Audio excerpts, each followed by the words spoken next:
going on, Remedy Nation? And I'm so excited to be with you today. And this past weekend, it was one to remember. We're in this series titled Habits. And on Wednesdays, like right now, we're just really just carrying on what we spoke about from this past weekend. So today, we are going to continue talking about the habit of counting the cost. Remember, that was the sermon title from this particular weekend. Count the cost. So many times in our lives, we do things haphazardly, just doing them. And we don't count the cost of moving on from situation to situation. We don't count the cost for the decisions that we make on a daily basis.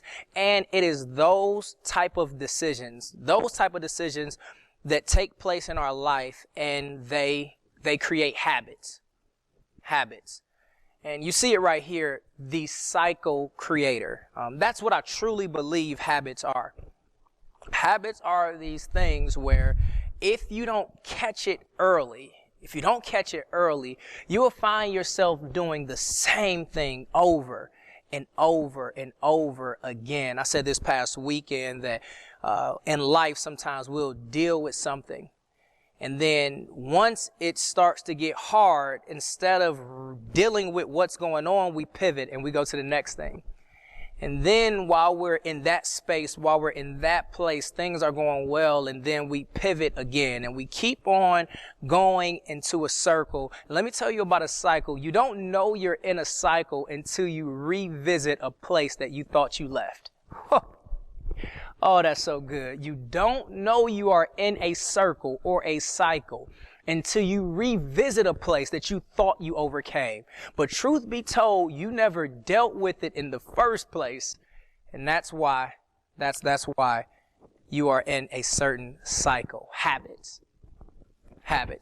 So here we are, man. I believe that this is the word of the Lord for today. I believe that if you are watching, I believe that this is going to help you. You know how I operate if you're paying attention.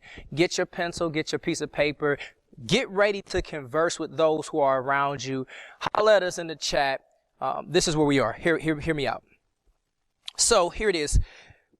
In order to really count the cost, I told myself that I wanted to focus on decision making.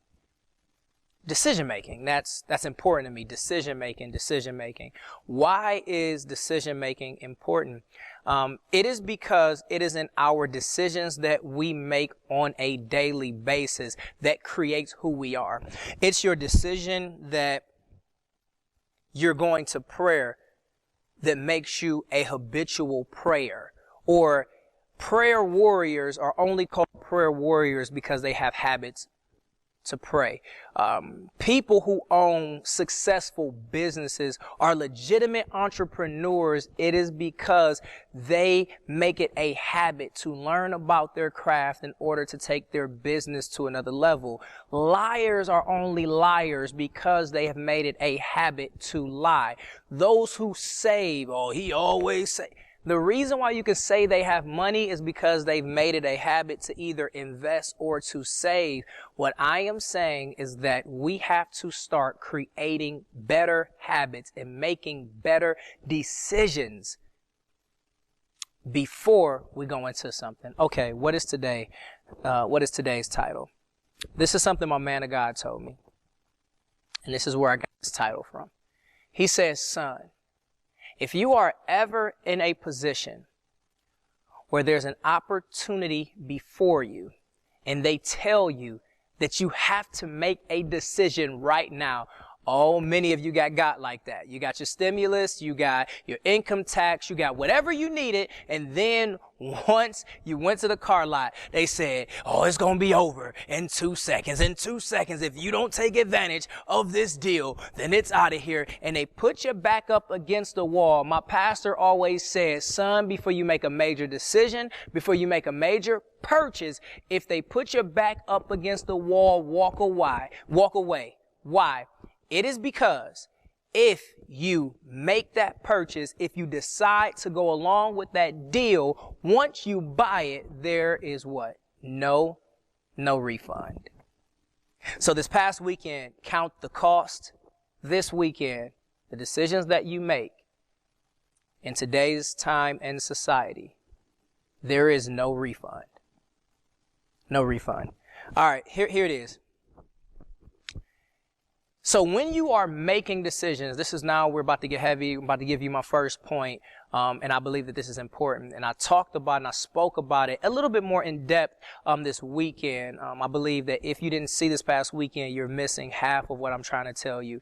But when you are making decisions, the first thing that you need to ask is this question: does this infringe on my ability to love God? Does this infringe on my ability to love God? Listen, I don't know what you thought I was going to say. Does it make you, will it make you feel good? Will it pan out in the end? Can you see the long-term growth of it? No, forget all that. First question you should ask yourself, if you are a God-fearing, loving Jesus freak like me, is, will this infringe on my ability to love God? Why is this important? Look at the Bible, Matthew chapter 22, 37 through 38. It says this: he said to him, you shall love the Lord your God with all your heart and with all your soul. And here it is. I talked about it this weekend. And with all your mind. This is the greatest and first commandment. What is the greatest and first commandment? Love God with your heart, your soul, and then your mind, which means is if you love God with all your mind, if you love God with all your heart, your mind, if you love him with all your mind, that means you keep him in mind when you have to make a decision. See, I don't want to tell you this lie to act like God isn't present in every decision that you make. Yes, there are certain things that he don't care about weighing in on. What color should I wear today? Should I wear the this watch or this watch? He wants me to wear this type of cologne. Hey, that's all minutia. No, what I am telling you is that all of the major decisions in your life, you have to keep God in mind. And the question is, before you make that answer, or before you give that yes, or before you give that no, is will it infringe on me being able to love God properly? Getting into this relationship, will it infringe on me being able to love God properly? Taking this job, will it infringe on me being able to love God properly? Why is this important? Because you are letting God know that no matter what goes on in my life, you get credit and you get preference. You get the preferential treatment in everything in my life, because in everything in my life, it comes and it flows from you. Will it infringe on you being able to love God? That is a real question that you have to ask.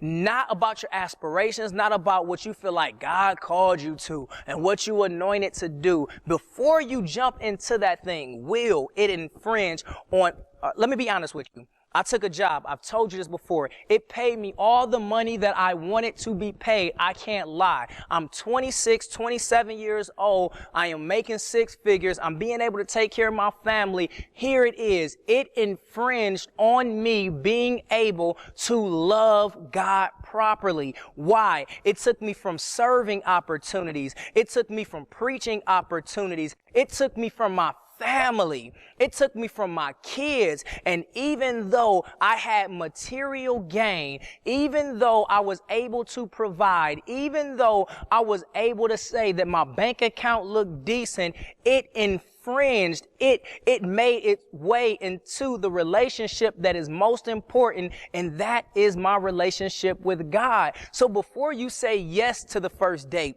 and before you say yes and take the first interview, before you say yes, girl, you can call me whenever you go through some things, understand that that comes with a certain type of burden. And before you take on somebody else's burden, this is the question: will it infringe on my love for God?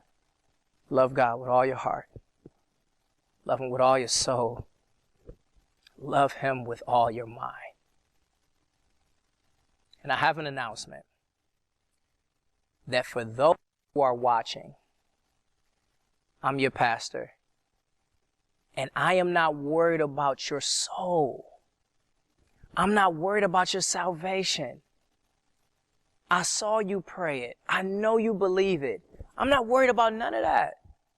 I am worried about your soul, your mind. That's just truth. It is your mind that I worry about, because it's your mind that the devil likes to play tricks on you. I was talking to somebody the other day, probably one of, nobody's the most valuable person, because I feel like we all play a certain part, but one of the most valuable people in our ministry, who does probably more than most of the people who watch, came up to me and they said, Pastor, I just don't feel like I am doing what I need to do. And I said, that is a trick of the enemy. He is now in your mind, because the people who are around you, we see the fruit of your labor, but the devil will constantly try to infiltrate your mind to let you know that you have made too many mistakes in order for you to do something great. Love God with all your heart, with all your soul. But trust me when I say you got to give him your mind. All right, here's the Bible. Here's the Bible. I don't want to get caught up in too much of anything. Okay, here it is. Even though I walk through the darkest valley, you know it, Psalm 23, I fear no evil, for you are with me. My rod, your staff, it comforts me. Okay, sheep. My pastor, we talk about sheep often, right? So we talk about sheep. Those who are part of a church, they say, they refer to us as sheep. Those who follow Christ, we are sheep. And he is then inevitably the great shepherd. The great shepherd. My pastor told me this, and I'll keep it. And it's no disrespect to you, because I'm really talking about me. He said that all sheep are 3 Ds. What are the 3 Ds? They're dumb, they're dirty, and they're dangerous. 3 Ds. That's what sheep are. They're dumb, they're dirty, and they're dangerous. And listen, you don't have to admit it. I'll do it. I'm the pastor. Let me, how my pastor say, let me take my clothes off so you can get naked too. Okay, no, seriously, no, keep your clothes on. It's too, no. This is just a figure of speech. Like, don't get naked, guys. But let me get open, man, so you can open too. There have been times where I've made dirty decisions, dangerous decisions. I promise you, and dumb decisions. How about this? I'll go as far as say, that's my natural way of thinking. My natural way of thinking sometimes is dirty, dumb, and dangerous. So what I have to do every single day is make up in my mind that I am going to follow Christ, so that everything that I would naturally do, my natural proclivities as a human man, will be pushed aside, and God's will and initiative will make his way there. But here it is. If I am a sheep and he is the great shepherd, come here, your rod and your staff, it comforts me. Okay, Pastor, let me know what I'm looking for when I'm trying to make a decision, particularly if you are trying to make a decision in the midst of uncertainty. So the first thing that I told you to do was make sure that you know that it won't infringe on your love for God. Why? Because that's the first commandment. Love God with your soul, your heart, and your mind. Second thing that I want you to keep in mind, is when you are uncertain and you're trying to make decisions, then what you need to now feel for, what you need to look for, is his rod guiding you down the path that you need to go down. See, the thing about sheep is this: sheep will do whatever. But a good shepherd knows that his rod is not just to chastise, but his rod is to guide. So what a good shepherd would do is, when his sheep is out there about to make a decision that they should not make, he would take his rod and his staff and he would guide them toward still waters, toward the green pastures, Psalm 23 is making a little bit more sense now. And so the issue in the Christian faith is that in the midst of uncertainty, in the midst of questioning, in the midst of confusion, we are still trying to find our own way. Instead, we should be trying to find his rod, and his rod signifies comfort. I'm teaching. His rod signifies comfort. Not the type of comfort that we're looking for, not the type of comfort that we can give, not the type of comfort that comes from making a phone call or getting a text message, not that type of comfort. No, I am talking about a comfort that can only come from God. Here it is. Here's the point. Know the difference between a comfortable decision and a decision that's comforted by God. Ah, my God. Know the difference between a comfortable decision and a decision that is comforted by God. Tell me the difference. A comfortable decision is something that makes you feel better. That in the midst of what God is telling you to do, you go the opposite way because I'm uncomfortable with talking in front of people. I'm uncomfortable with telling people how I really feel. I don't really like conflict. I don't really want to do that because it makes me uncomfortable. So then what we do on a consistent basis is we make decisions that make us comfortable, not understanding that if we don't get out of this comfortable place, we will never be able to go to another level. Okay, then what do you mean by know the difference between comfortable decisions and then decisions that are comforted by God? There are decisions in my life that I've made that I have been uncomfortable with, but because I had the comfort of God, I was able to make it.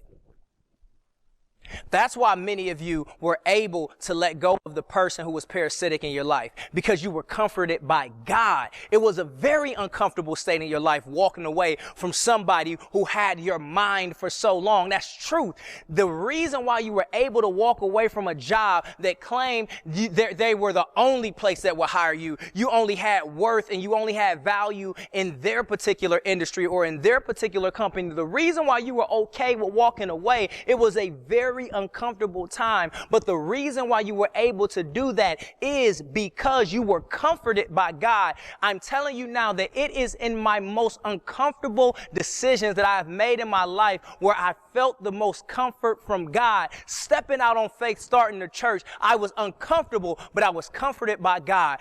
Getting married at an early age, it was uncomfortable, but I was comfortable. I was comforted by God. And what I am telling you is once you start making decisions that lines up with his will, it may make you feel uncomfortable, but I'm praying right now, and you receive it, that God will continue to send you comfort in every decision that you will have to make, no matter how you feel inside. I believe that God is so good. I believe that he's so good. And I'm just asking that you give him the ability to comfort you so that you can make it to your next level. Forget all that. Now here it is. Now this last one, this last piece, this is where it's going to hit home for many of us. Because if there's anything that I can tell you about humans, especially me, is that we like to have control. And not only do we like to have control, we don't like to involve other parties, because then it makes it look like we don't have control. So here it is. One thing that I've learned about the Christian faith and the kingdom of God is that we were never set apart. We were never set apart to be independent. We were set apart with a body of people so that we can be interdependent. Let's be very clear. No matter how well I teach, no matter how much vision and leadership I have, right? No matter about any of the gifts that God has given me in my life, I would not be able to tell you about them if there was not a person on the other end of the camera that you are watching on.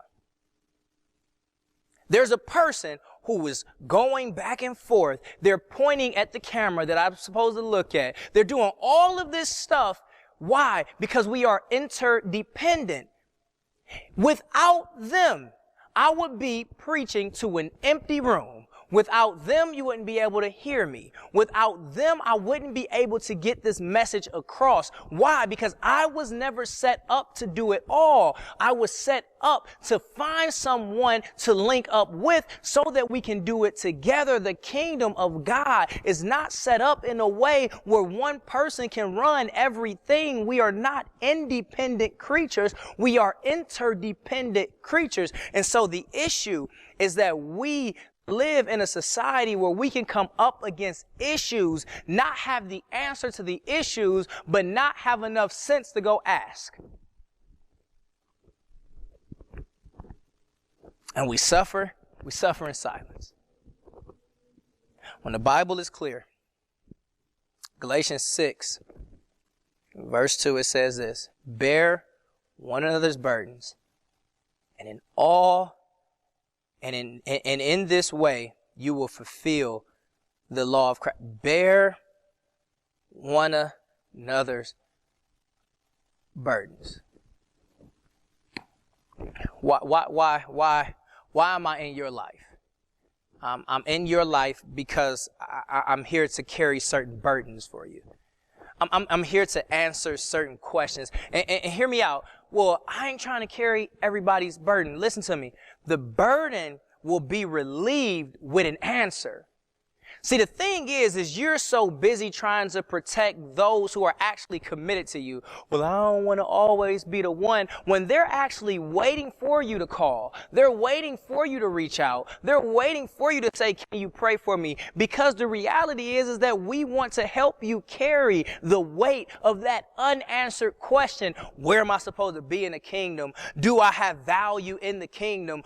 Does God really love me? Will a church really accept me after all of the mess that I've done in my life? And the answer is yes, but you have to understand that there is a person that is set up to give you the answer, because God can't give you everything. There are certain gifts in the Bible that we just have, but then there is another set of gifts in the Bible called flash forth gifts. And what I'm telling you is that none of us operate in all of those gifts at the same time. So where I operate, I may speak in tongues, but I need somebody else to interpret those tongues for me. Why? Because we are interdependent. What is the big point from this section?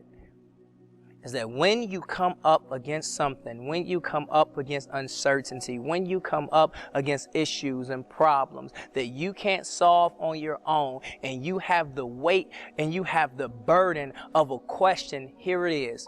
This is about to be the most complex thing I've ever told you. Just ask. Oh my gosh. Just ask. My mother used to tell me a long time ago, the worst thing they can do is say no, son. And if they say no, there's somebody out there that will say yes. The worst thing that they can tell you is, I don't know. But prayerfully, in their ignorance, they'll be able to tell you someone who will know. Just ask. Can you pray for me? I'm going through this situation. It seems like you've battled and you won some things in life. How do I get past here?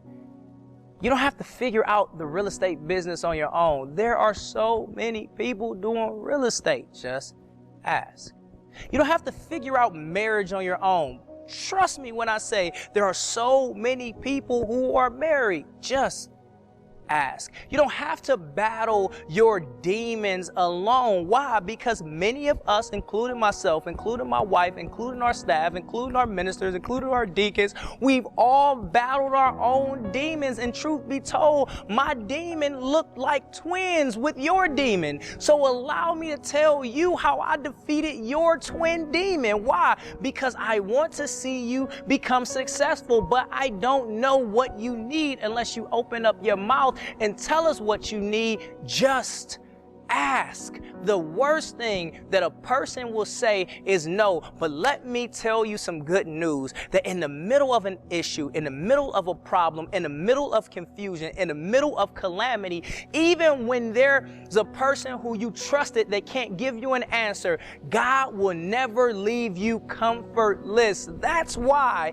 it is important for us to be connected to Christ. Right now, put it up on the screen. You see the number. This is why it is important to me every single week that I don't care if it's a midweek service, I don't care if it's a Sunday service, I don't care if it's a no service.